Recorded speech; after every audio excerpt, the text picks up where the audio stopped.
Exlis YouTube channel. Selamat sore, teman-teman Excelis. Izinkan saya memperkenalkan diri. Nama saya Freddy. Di Excelis saya menjalankan fungsi sebagai Assistant VP of Project Deliverables. Dan pada kesempatan sore hari ini, saya ingin berbagi ke teman-teman general information, yaitu implementasi Undang-Undang Pelindungan Data Pribadi di Indonesia.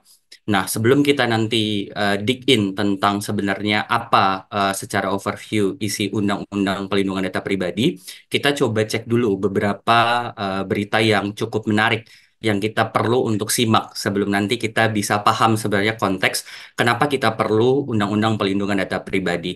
Nah, ada beberapa source berita yang cukup viral di media massa maupun di media sosial selama tahun 2023 dan saya coba pick up 4 sebenarnya berita tentang kebocoran data yang di blow up di media massa.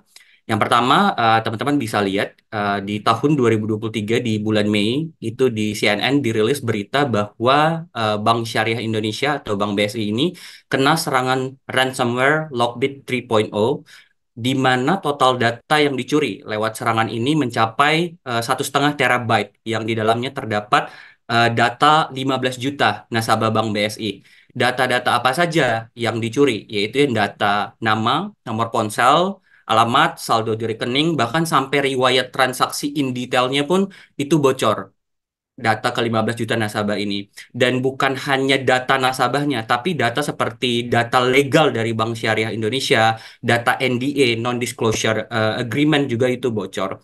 Nah, yang lebih parah lagi, yang membuat berita ini cukup viral di bulan Mei 2023 adalah sejumlah nasabah itu tidak bisa menggunakan aplikasi mobile banking dan ATM-nya juga tidak bisa digunakan selama beberapa hari. Tentu saja ini sangat uh, merugikan karena transaksi keuangan yang seharusnya bisa menunjang kehidupan nasabah, nah itu selama berhari-hari itu tidak bisa diakses atau tidak bisa digunakan. Itu yang pertama. Yang kedua masih dari CNN, ini related ke kebocoran data BPJS Ketenagakerjaan. Nah, ini berdasarkan sebuah unggahan ya di Bridge Forums, data BPJS Ketenagakerjaan sebanyak 19,5 juta ini dijual seharga 10.000 US dollar di Bridge Forum. Nah, ini nama hackernya udah cukup terkenal lah ya. Sebelum-sebelumnya juga cukup viral. Nah, data-data ini dijual 10.000 US dollar yang di dalamnya terdapat data nama, NIK, nomor ponsel, bahkan sampai ke alamat perusahaan di mana karyawan itu bekerja. Nah, dari sana di Bridge Forum ini, hacker ini mengunggah 100.000 sampel data. Nah, 100.000 sampel data ini coba diuji ya, atau dicek keabsahannya oleh beberapa pakar, dan dicek data 100.000 sampel data yang beredar di Bridge Forum ini adalah valid. Ya, data NIK-nya dicek, sampel datanya dicoba dicek di via gate kontak juga ya kalau cara kita yang sekarang ngelihat apakah nomor ponsel sama dengan nama. Nah, akan tetapi sekalipun data ini udah dicek keabsahannya, sampel dari 100.000 data yang diunggah oleh si hacker ini dari BPJS Ketenagakerjaan menampik bahwa source dari kebocoran datanya adalah dari BPJS Ketenagakerjaan. Lantas pertanyaan kita adalah kalau bukan dari BPJS Ketenagakerjaan, dari manakah hacker ini mendapatkan datanya?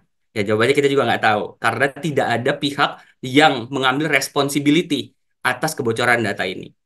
Nah, kemudian data yang ketiga, data yang bocor adalah data kependudukan dan catatan sipil. Bisa dibayangkan 337 juta, yaitu seluruh data penduduk Indonesia itu bocor dan dijual di dark web.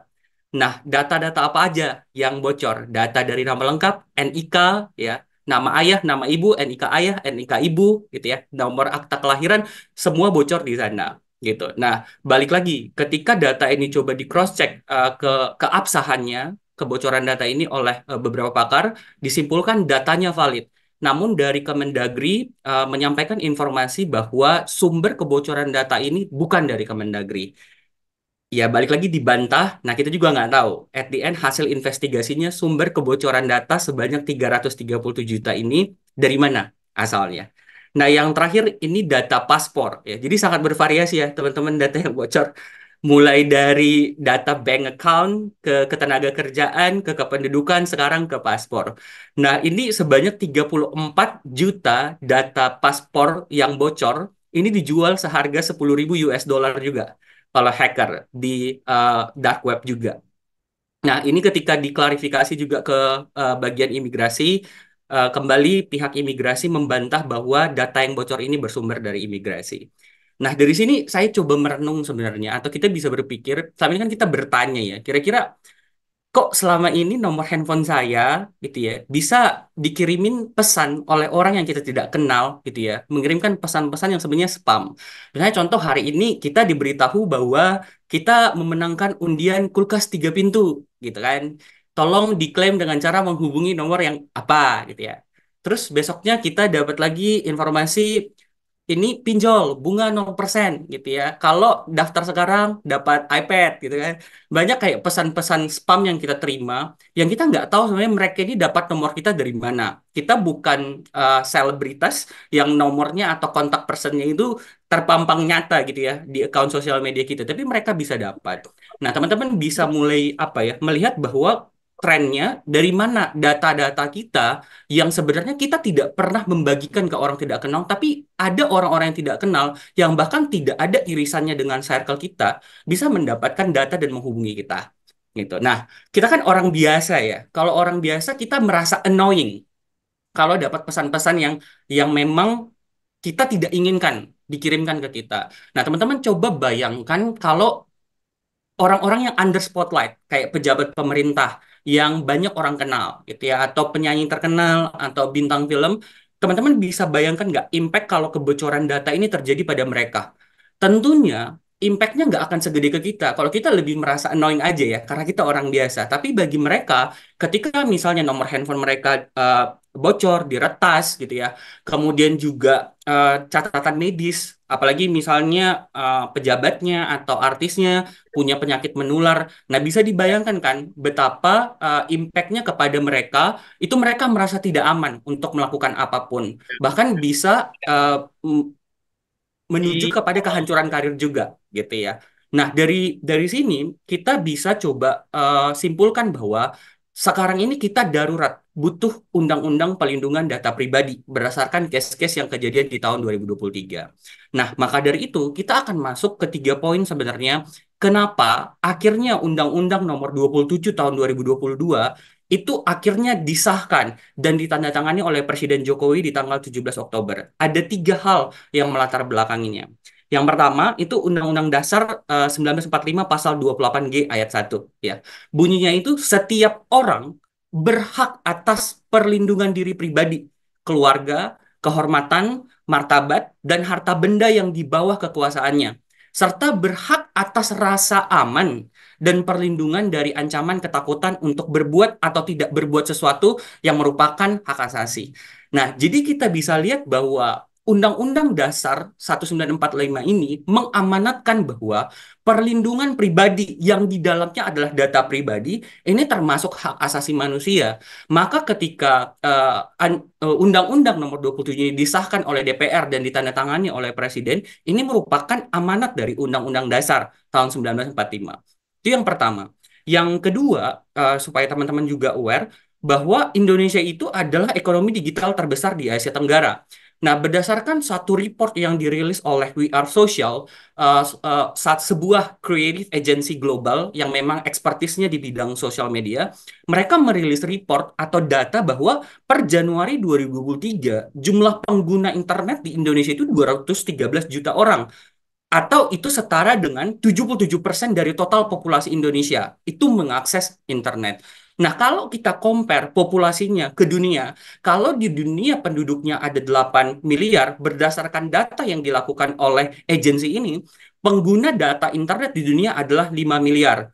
Nah, kalau 213 juta orang di compare ke 5 miliar orang pengguna internet di dunia, artinya 5 dari 100 orang yang menggunakan internet di dunia itu orang Indonesia.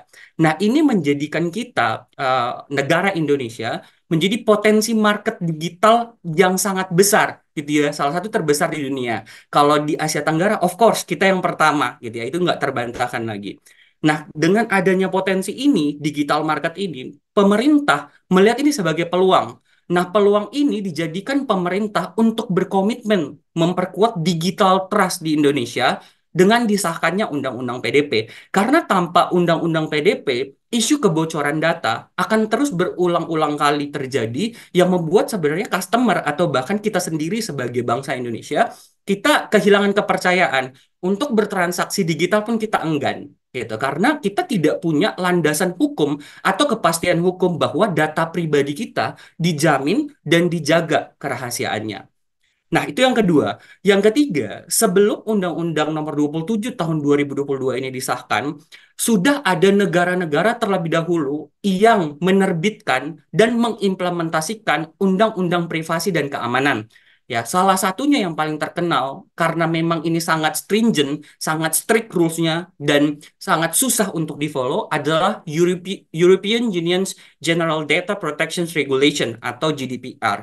Nah, GDPR ini adalah undang-undang privasi dan keamanan dalam hukum Uni Eropa yang mengatur pelindungan data pribadi, baik di dalam maupun di luar Uni Eropa. Jadi, walaupun misalnya nih ya, company-nya basisnya di US, United States of America, tapi data-data orang Uni Eropa diproses di sana, maka sekalipun company ini basisnya tidak berada di Uni Eropa, mereka wajib tunduk. Company ini wajib tunduk kepada GDPR karena mereka memproses record atau data dari warga negara di Uni Eropa. Nah, undang-undang ini atau GDPR ini pertama kali disosialisasikan oleh timnya itu di tahun 2016 dan implementasinya sudah selesai dilakukan di tahun 25 Mei 2018 untuk seluruh-seluruh company yang memang melakukan collecting data dan processing data terhadap data-data warga negara di Uni Eropa. Nah, sebagai bentuk komitmen Uni Eropa dalam menjalankan GDPR ini, setiap pelanggaran terhadap GDPR, setiap pasalnya yang dilanggar itu ada penaltinya, ada hukuman kalau bahasa kita ya hukuman pidana penjara dan ada hukuman penalti berupa denda, gitu ya, dan paling banyak denda. Nah, saya mau share ke teman-teman betapa seriusnya Uni Eropa melakukan komitmennya terhadap perlindungan data pribadi karena mereka melakukan memberi penalti kepada perusahaan-perusahaan besar yang jumlah uangnya atau nominal dendanya itu fantastis. Ya, nah coba kita lihat 4 historis pelanggaran terhadap GDPR dengan denda terbanyak. Yang ini menunjukkan bahwa sebenarnya ada hukum itu untuk ditaatin, bukan untuk dilanggar. Nah, yang pertama itu di tahun 2021 di bulan Juli, Luxembourg National Commission for Data Protection atau CNDP itu menjatuhkan sanksi berupa denda sebesar 746 juta pound sterling. Nah, itu setara dengan 14,8 triliun, teman-teman. Kalau teman-teman tahu anggaran pendapatan dan belanja negara atau APBN kita di tahun 2023 itu 598 triliun. Jadi dendanya yang dijatuhkan oleh CNDP ke Amazon.com Inc. ini 14,8 triliun itu 2,5% dari APBN kita. Nah, kebayang nggak? Maksudnya dendanya itu nggak main-main. Nah, pelanggarannya sebenarnya terhadap apa sih? Karena ada pelanggaran terkait sistem penargetan iklan Amazon yang dilakukan tanpa persetujuan kliennya. Kelihatan sederhana kan? Ya kalau lu nggak pengen nerima iklan ya udah lu blok aja gitu kan, atau lu unsubscribe aja emailnya. Kalau kita kan bahasanya kayak gitu. Tapi dalam rules-nya yang GDPR dan nanti diadopsi juga di Undang-Undang PDP kita, semuanya harus ada consent dan consent itu harus eksplisit. Nah, atas consent yang tidak dipenuhi atau dilanggar oleh eh, Amazon.com ini, mereka kena denda 14,8 triliun. Itu tahun 2021.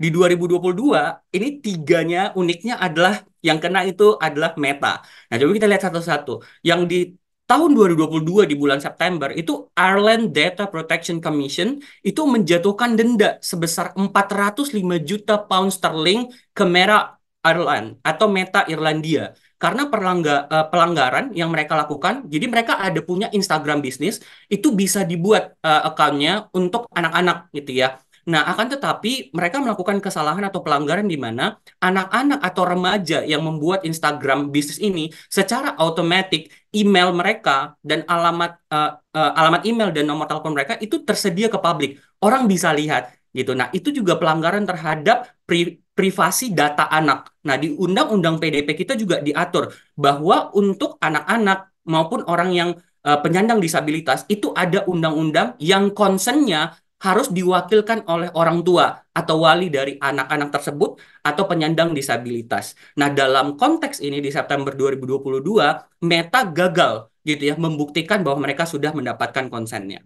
Nah, di Januari 2023, lagi-lagi Meta kena lagi nih, gitu ya. Kali ini dendanya 390 juta pound sterling. Masih sama dari Ireland Data Protection Commission yang melakukan.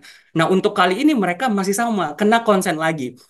Di tahun 2023, mereka melakukan update term of service untuk ngelink Instagram dan Facebook. Tapi di dalamnya, mereka tidak menjelaskan sebenarnya tujuan dari pemrosesan data apa gitu ya.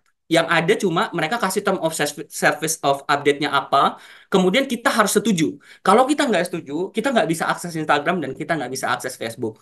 Nah, Ireland Data Protection Commission menjatuhkan sanksi ke mereka karena dianggap bahwa Meta ini memaksa, dalam tanda kutip ya, supaya usernya untuk setuju. Padahal di dalamnya pun tidak ada, di term of service-nya tidak ada kejelasan tentang tujuan penggunaan data. Nah, yang paling fantastis itu di bulan Mei 2023, kali ini yang kena Meta USA, gitu ya. Mereka dijatuhin denda sebesar 1,2 juta, 1,2 miliar, sorry, 1,2 miliar pound sterling atau setara dengan 23,8 triliun.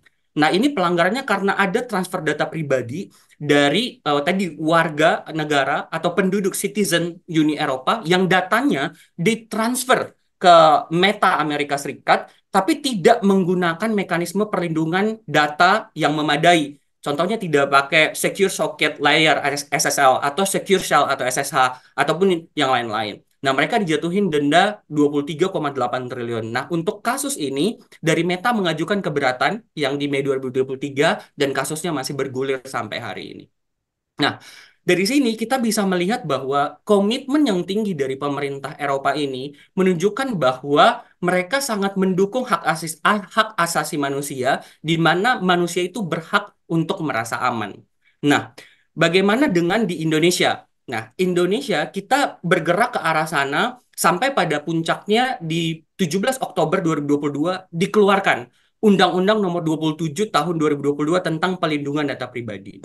Total pasalnya ada 76 dan kita nggak akan bahas satu-satu karena memang sangat membosankan ya baca satu ayat satu per ayat sampai 76 pasal itu membosankan sekali. Nah, tapi saya izin summarize ke teman-teman. Kalau saya bisa kategorikan dari 76 pasal itu sebenarnya intinya apa sih Undang-Undang Pelindungan Data Pribadi itu? Itu dibagi ke 6 poin. Yang pertama itu hak subjek data pribadi. Ya, apa itu hak subjek data pribadi? Intinya, setiap subjek data pribadi dalam hal ini customer atau kita yang datanya dikolek dan diproses oleh pengendali data pribadi, yang dalam hal ini adalah korporasi atau perusahaan atau perorangan yang mengelola data kita, kita punya wewenang, kita berhak untuk mengakses, memperbaiki, menghapus, menunda atau membatasi, bahkan menggugat dan menarik kembali persetujuan pemrosesan data pribadi kita. Jadi kalau teman-teman bayangkan nanti ketika undang-undang ini sudah diimplement di seluruh sistem atau korporasi yang memang mengelola data pribadi dan diaudit oleh pemerintah, kita punya hak untuk bilang data gue nggak mau diproses lagi ya di tempat lo. Dan itu ada undang-undangnya yang nanti akan kita lihat ada ketentuannya. Kalau kita request nih data kita untuk dihapus, maka company ini harus tunjukkan evidence-nya ke kita dan harus dihapus dalam 3 kali 24 jam. Nah, itu isi contoh undang-undangnya nanti akan kita bahas di bagian pemrosesan data pribadi. Nah, yang kedua itu adalah dasar hukum pemrosesan dan persetujuan subjek data pribadi. Nah, intinya di sini adalah kewajiban dari pengendali data pribadi dan pemroses data pribadi dalam hal ini bagian dari korporasi untuk menunjukkan atau mempunyai keabsahan legalitas dan tujuan pemrosesan data. Jadi mereka so sure atau harus pasti bahwa saya collect data NIK dari Anda, ini saya proses buat apa? Landasan saya menggunakan data ini untuk apa? Dan itu harus disampaikan ke kita sebagai pemilik data. Nanti ada di dalam yang biasa kita lihat ya, privacy statement atau di privacy notice. Di Gojek dan Tokopedia sudah ada. Nah, itu harus punya perusahaannya, wajib punya. Nah, selanjutnya ketika kita sudah diberikan sebenarnya tujuan ataupun dasar hukum mereka memproses data kita, harapan mereka adalah kita bisa memberikan persetujuan subjek gitu ya. Persetujuan kita untuk eh, mereka atau pengendali Hmm. data pribadi bisa mengelola datanya gitu. Nah, Ya. dan yang terakhir termasuk di dalam ini juga adalah penilaian Dasar pemain. perlindungan. Ya, termasuk di dalamnya adalah penilaian dampak perlindungan data pribadi atau Data Protection Impact Assessment (DPIA). Nah, penilaian dampak perlindungan data pribadi ini, setiap company itu harus mengidentifikasi kira-kira risk atau potensi risiko data-data apa saja yang mungkin bocor dari sistem yang mana. Kemudian itu mereka akan coba ukur juga potential impact-nya kejadian. Ada dua poin, likelihood-nya, seberapa mungkin akan terjadi, dan severity-nya, kalau kejadian seberapa parah. Nah, nanti overall risk-nya ini juga akan dikomunikasikan oleh korporasi ke lembaga pemerintah yang melakukan audit. Nah, yang ketiga, itu related ke pemrosesan data pribadi. Nah, di dalam undang-undang ini didefinisikan semuanya. Kalau proses perbaikan, nah kita kan punya hak ya tadi untuk minta data kita diperbaiki. Nah, ketika kita mengajukan itu paling lama setiap korporasi setelah menerima permintaan data untuk diupdate oleh subjek data pribadi, itu harus diupdate atau diperbaiki dalam 3 kali 24 jam. Nah, seperti itu contohnya. Kalau kita misalnya minta kayak data gua mau dihapus, sama 3 kali 24 juga. Nah, di dalamnya juga terdapat perekaman terhadap seluruh kegiatan pemrosesan data pribadi atau Record of Processing Activity atau bisa disingkat dengan ROPA. Nah, di sini supaya teman-teman kebayang juga, di sini perekaman bukan kayak direkam apa ya video bukan gitu ya.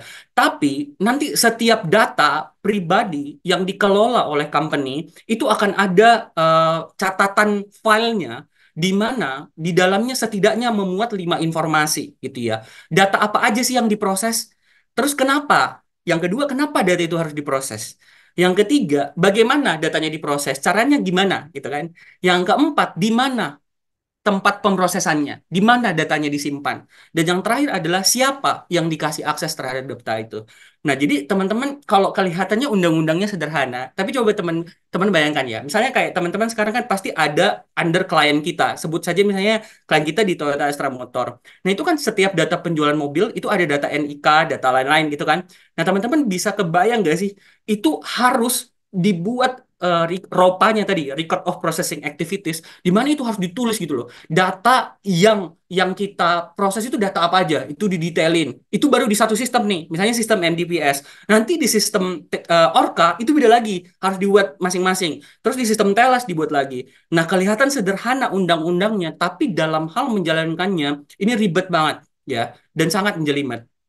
Makanya nanti teman-teman bisa lihat bahwa walaupun undang-undang ini diterbitkan Oktober 2022, tapi pemerintah baru akan melakukan audit di tahun 2024 Oktober, yaitu 2 tahun pasca undang-undang ini diterbitkan. Karena pemerintah memberikan ruang untuk company-company yang memang mengolah data pribadi kita itu untuk melakukan implementasi terhadap ini. Dan pemerintah aware bahwa untuk melakukan ini prosesnya panjang, data yang diproses bukan satu dua biji gitu ya, berjuta-juta record, apalagi untuk perusahaan sekelas enterprise gitu.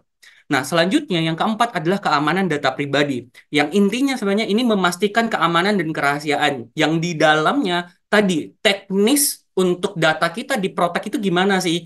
Ya, misalnya mereka pakai pseudonymization kah, data masking kah, apa yang dilakukan? Nah, itu masuk ke sini untuk memprotek data. Dan di dalamnya juga itu ada pengawasan terhadap setiap pihak yang terlibat dalam pemrosesan data. Nah, kalau teman-teman ngedefine kan sebenarnya kalau waktu ngebuat aplikasi baru atau CR ya, itu ngedefine kan UI yang ini bisa diakses oleh user yang ini gitu. Nah, itu harus diawasin. Ada kontrol auditnya. Misal nih, eh, user A resign gitu ya. Account user A nggak boleh ditransfer langsung ke orang yang menggantikannya. Tapi harus dibuat baru. Account user A harus di-deactivate, kemudian account user baru harus dibuat walaupun aksesnya sama gitu. Nah, itu nggak boleh berdasarkan undang-undang. Dan yang terakhir, ada juga klausa pengaturan tentang pemberitahuan kalau terjadi insiden breach, itu gimana? Pemberitahuannya ke customer gimana? Jadi kita sebagai subjek data pribadi, kita berhak untuk diberitahu data lu bocor nih. Data lu yang bocor ABC, itu bocor karena ABC. Nah, itu harus dibuat summary-nya dalam 3 kali 24 jam oleh korporasi atau pribadi yang mengalami insiden breach atau kebocoran data pribadi. Nah, bisa teman-teman bayangkan ya, nanti di 2024 betapa lebih secure-nya kita merasa untuk melakukan transaksi digital di internet. Nah, yang kelima, ada akuntabilitas dan tata kelola data pribadi. Nah, kalau pengendali data pribadi, dalam hal ini korporasi, melakukan ini semua kan, ya kalau nggak dicek sama aja, gitu ya. Ya nggak akan ada perubahan. Karena kita cenderung kalau kita nggak diawasi, kita nggak lakukan, gitu kan. Nah, dari pemerintah akan tunjuk satu lembaga yang langsung di bawah presiden. Gitu ya. Jadi kayak menteri, tapi ini sifatnya lembaga. Nah, lembaga ini akan melakukan fungsi pengawasan terhadap company-company. Nah, in detail seperti apa? Ya, karena saya bukan pemerintah, saya nggak tahu ya. Nanti misalnya lembaganya ada berapa, yang diaudit company yang level maksudnya yang kecil-kecil diaudit juga atau nggak, ya nggak tahu. Tapi dalam dalam hal ini kita yang sudah diberitahu lewat undang-undang ini adalah ada lembaga pemerintah yang akan melakukan audit fungsi pengawasan. Dan satu lagi, setiap company wajib menunjuk DPO atau Data Protection Officer, yang di mana mereka bertugas untuk melakukan fungsi-fungsi perlindungan data pribadi, tapi dedicated ke kantor mereka, gitu. Jadi ini kayak tambahan role baru di setiap company harus ada DPO, Data Protection Officer, yang mengawal semua proses collect terus pemrosesan sampai nanti pemusahaan datanya ini udah sesuai dengan undang-undang dan prosedur yang berlaku nggak. Itu tugas DPO-nya. Dan yang terakhir di dalam klausa undang-undang ini juga diatur tentang transfer data pribadi, di mana transfer data yang dilakukan oleh pengendali data pribadi satu ke pengendali data pribadi yang lainnya itu diatur ya. Mau basis company-nya di Amerika, tapi proses data orang Indonesia mereka wajib tunduk ke dalam transfer data pribadi. Nah, sekarang pertanyaan kita, apa sih yang dimaksud dengan jenis-jenis data pribadi? Apa aja gitu ya? Nah, data pribadi berdasarkan pasal 4 Undang-Undang PDP ini itu dibagi menjadi dua, teman-teman. Ada data yang bersifat umum, nama lengkap, jenis kelamin, kewarganegaraan, agama, status perkawinan, data pribadi yang dikombinasikan untuk mengidentifikasi seseorang. Nah, ada data-data juga yang bersifat spesifik, kayak data dan informasi kesehatan, data biometrik, itu yang kayak apa ya, sidik jari atau kayak pemindai di retina mata kita gitu ya. Data genetika, catatan kejahatan, data anak, data keuangan. Nah, itu semua masuk ke dalam jenis data pribadi yang apabila tidak berhasil dijaga kerahasiaannya oleh company atau perusahaan, kita berhak untuk menuntut mereka dengan sesuai dengan apa yang ditulis oleh Undang-Undang PDP. Nah, pertanyaannya ya, kenapa setiap company harus patuh terhadap Undang-Undang PDP ini? Ada 4 poin. Kenapa setiap company harus comply ke Undang-Undang PDP? Yang pertama tadi, ada lembaga pemerintah yang akan lakukan fungsi pengawasan. Nah, kalau mereka tidak comply terhadap undang-undang ini, maka lembaga pemerintah ini juga akan melakukan sanksi administrasi. Ya, jadi bukan cuma fungsi pengawasan, tapi sanksi administratifnya pun dilakukan oleh lembaga ini. Yang kedua adalah potensi penurunan revenue hingga kebangkrutan bisnis karena kehilangan kepercayaan dari customernya. Gimana kita bisa percaya ke company ini, sedangkan data pribadinya aja ya udah bocor yang disalahgunakan oleh orang lain, gitu ya. Nah, yang ketiga adalah potensi tuntutan hukum perdata dan pidana. Nah, ini yang menarik. Berapa sih sebenarnya tuntutan pidana dan perdata? Nah, kalau perseorangan yang melakukan kebocoran data pribadi berdasarkan pasal 67 itu dituntut pidana penjara paling lama 5 tahun dengan denda paling banyak 5 miliar.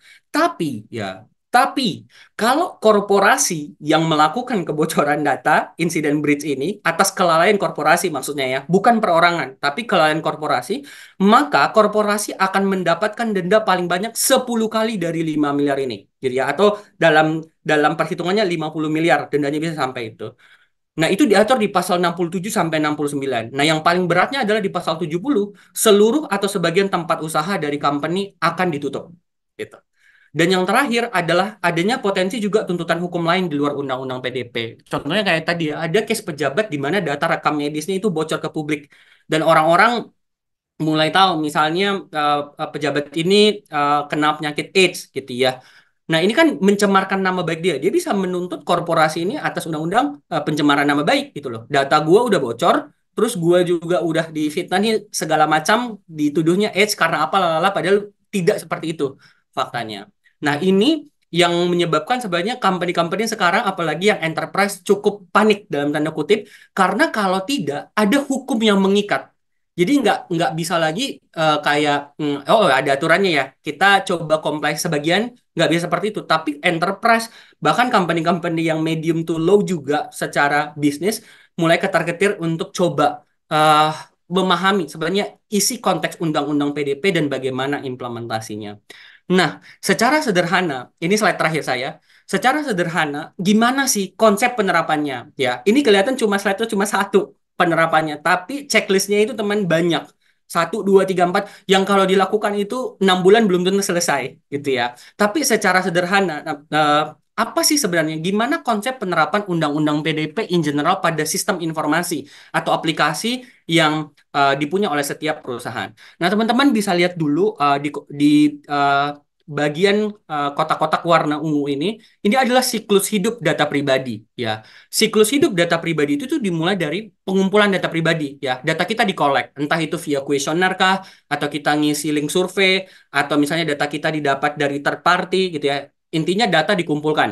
Kemudian data kita disimpan, selanjutnya diproses atau digunakan oleh korporasi, misalnya untuk tujuan marketingnya mereka, mengirimkan iklan ke kita, atau misalnya kalau Tokopedia mengambil data kita ya untuk memproses transaksi kita. Kita beli apa gitu ya, ya keperluan buat record, mengirimkan barangnya ke alamat rumah kita gitu ya supaya kurirnya bisa hubungin kita and so on and so on. Itu pemrosesannya. Nah, ketika data sudah selesai digunakan atau sudah selesai diproses, itu bisa dua. Bisa jadi datanya dimusnahkan atau bisa jadi datanya ditransfer ya ke pihak lain. Misalnya kalau sekarang ya Goto kan satu satu company ya. Kan kita bisa sekarang kalau membayar di Tokopedia via GoPay kan. Nah, itu bisa di-link kan ada transfer data pribadi selama dapat consent dari usernya itu oke gitu. Nah, di dalam siklus hidup data pribadi ini, di pengumpulan data pribadi, langkah konkretnya apa yang harus dilakukan oleh setiap korporasi? Ada dua. Yang pertama, harus dapat persetujuan eksplisit dari subjek data pribadi. Jadi, nanti ke depannya dalam bayangan saya, ketika kita misalnya register ke satu aplikasi, kita akan ada tanda tangan digital atau kayak menulis nama sah kita, gitu ya. Yang itu akan di-collect oleh setiap company, disimpan di satu database, dijadikan sebagai persetujuan, evidence persetujuan bahwa kita udah terima gitu ya, udah terima data, maksudnya kita sudah menyetujui untuk data kita diproses. Kemudian dasar hukum yang sah. Jadi setiap company perlu punya penjelasan sebenarnya tujuan data pribadinya itu untuk apa dan legalitas perusahaannya seperti apa. Itu untuk gambaran di pengumpulan. Nah, di untuk penyimpanannya, nih ya, di dalam ini korporasi harus melakukan proses enkripsi atau data masking untuk memastikan ya tadi langkah penyimpanan datanya ini udah secure, udah aman. Apalagi nanti untuk melakukan transfer data pribadi, gitu ya. Dan satu lagi adalah mencadangkan atau proses backup data pribadi secara berkala. Nah, setelah itu masuk ke penggunaan data pribadi kan kita dapat tadi privacy statement. Nah, setiap korporasi harus menggunakan data pribadinya sesuai dengan tujuan. Nah, apabila tujuan dari data pribadi kita, penggunaan data pribadi kita berkembang nih. Misalnya company-nya kan berdiri 2020, privacy statement yang dikirim ke kita datanya digunakan untuk satu 2 3. Lalu company-nya berkembang. Tujuannya privacy statement-nya 1 2 3 dan 4. Jadi beranak sampai 5, awalnya 3. Nah, itu kita harus diulang lagi prosesnya untuk dimintain persetujuan pribadinya. Dan yang kedua, di proses penggunaan ini, dari pihak pengendali data pribadi atau prosesor data pribadi, itu hanya boleh melakukan perubahan terhadap data pribadi kita ketika memang ada consent atau persetujuan atau request dari kita untuk melakukan itu. Nah, kemudian di proses selanjutnya di pemusnahan data pribadi, yang perlu diperhatikan adalah di sini nanti pemusnahan data pribadi itu eh, ada dua hal gitu ya. Setiap company harus memusnahkan data pribadi ketika data pribadi itu mencapai data retensi atau masa kadaluarsa. Jadi teman-teman, data kita yang dikolek oleh setiap company itu mereka harus define. Data NIK kita mereka akan save selama berapa tahun atau selama berapa bulan. Kalau mereka somehow ya dari lembaga pemerintah melakukan audit, mereka bilang di dokumen mereka data retensinya 7 tahun. Tapi lembaga pemerintah melakukan audit di tahun ke-8, ternyata data itu nggak dihapus gitu ya. Mereka bisa dapat denda yang 5 miliar tadi loh. Gitu. Jadi sekarang itu bakal lebih ribet. Data-data yang kayak HR juga kan punya data pribadi kita ya. Nah, itu harus di-define. Data itu di-keep di HR selama berapa lama, di database berapa lama Nah, itu harus di-define oleh setiap company yang memproses data pribadi karyawan. Nah, satu lagi, eh, gimana kalau datanya belum kadaluarsa, tapi datanya udah nggak diperlukan lagi, udah nggak digunakan lagi. Nah, itu juga wajib untuk dimusnahkan. Nah, dari setiap korporasi juga harus memperhatikan prinsip pemusnahan data yang aman. Contohnya gini, data yang disimpan di CD ya, di compact disk. Misalnya kalau dipatahkan doang, itu bukan prinsip pemusnahan data yang aman. Harus ada satu alat yang sebenarnya merusak magnetik dari CD-nya supaya bisa dipastikan 100% data itu nggak bisa di-recover lagi gitu. Nah, itu ada prinsipnya dan dituang di dalam undang-undang. Nah, yang terakhir untuk transfer data pribadi. Nah, transfer data pribadi ini wajib menggunakan protokol yang aman atau komunikasi yang aman. Yang tadi misalnya kayak pakai Secure Socket Layer (SSL) atau SSH Secure Shell gitu ya, atau Internet Protocol yang secure juga gitu. Dan transfer pribadi, data pribadi ini juga harus sesuai dengan kontrak. Tentunya isi kontrak ini adalah concernnya kita, gitu ya. Kita sudah setuju nggak untuk data pribadi ini di-share? Nah, sebelum saya tutup, di pasal 74 Undang-Undang Dasar 945, eh, sorry, di Undang-Undang pasal 74 ya, Undang-Undang PDP ini, di sana ditulis bahwa masa implementasi dari seluruhnya pasal 1 sampai pasal 76 ini harus dipenuhi oleh setiap company paling lama 2 tahun sejak undang-undang ini diundang-undangkan. Jadi ketika Undang-Undang PDP nomor 27 tahun 2022 ini dikeluarkan 17 Oktober, maka setiap company yang memproses data pribadi itu paling lama harus udah comply dengan semua checklistnya Undang-Undang PDP ini paling lambat 17 Oktober 2024. Makanya ini waktunya udah semakin singkat untuk setiap company harus kejar-kejaran sebelum nanti audit dilakukan oleh lembaga pemerintah. Saya pikir itu untuk perkenalan singkat aja ke teman-teman terkait Undang-Undang PDP di Indonesia itu seperti apa dan kira-kira rancangan implementasinya nanti di kapan dan akan seperti apa.